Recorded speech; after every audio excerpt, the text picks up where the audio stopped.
C'est les gens de 50-50 qu'ils me cherchent. Il a dit que moi je suis un traître. C'est pour cela qu'il m'a attaché et puis il m'a frappé.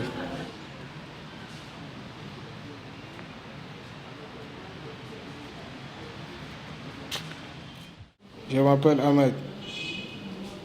Je suis né à Bangui. J'ai 17 ans.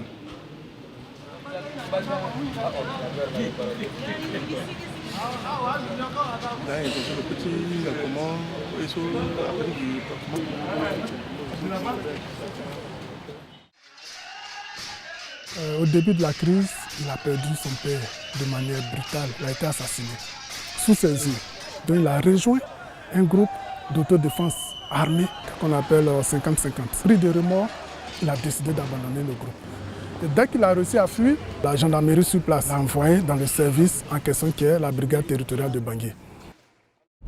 Donc on va aller voir le cas du petit là. Et c'est comme ça, moi, en tant que point focal, j'ai été saisi par mes collègues UNPOL de la colocation. On a donc informé la section Child Protection de la MINUSCA. Maintenant, on parle aussi de 29 mars demain.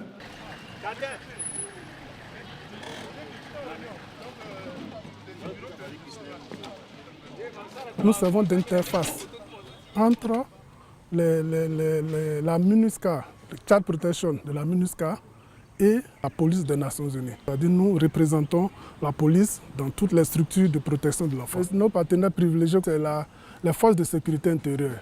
Du coup, tout ce qu'il y a comme problème qui intéresse les enfants, qui a trait à la protection de l'enfant, nous travaillons avec eux, nous représentons un peu la mission du côté des hommes en tenue.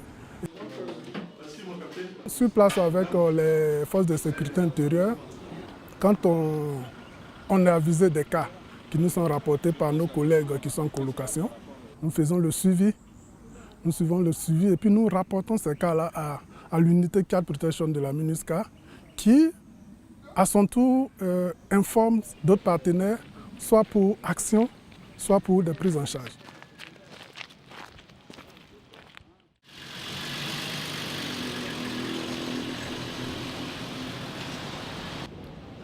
N'oubliez pas de me tenir informé s'il y a des informations supplémentaires. La protection de l'enfant au sein d'une mission de maintien de la paix consiste à vérifier et à documenter les incidents de graves violations des droits de l'enfant, des 6 graves violations des droits de l'enfant.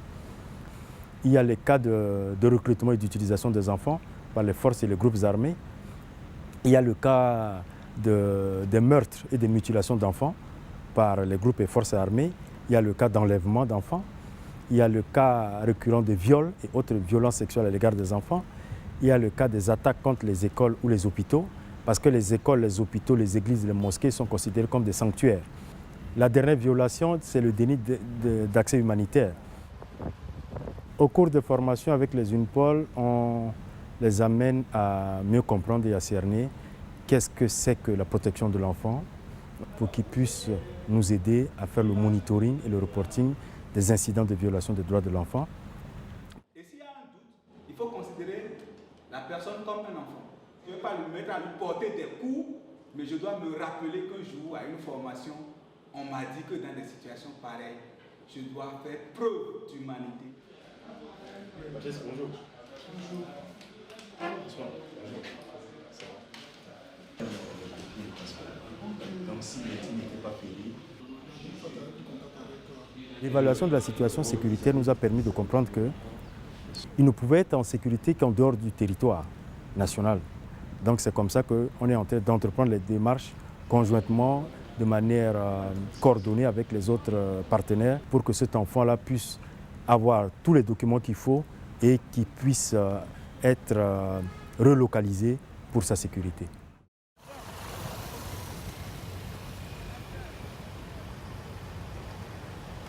Quand je sors d'ici, je commence l'école et je vais faire les autres formations.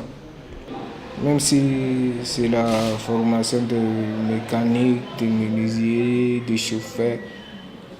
il faut que je fasse. L'avenir est devant nous.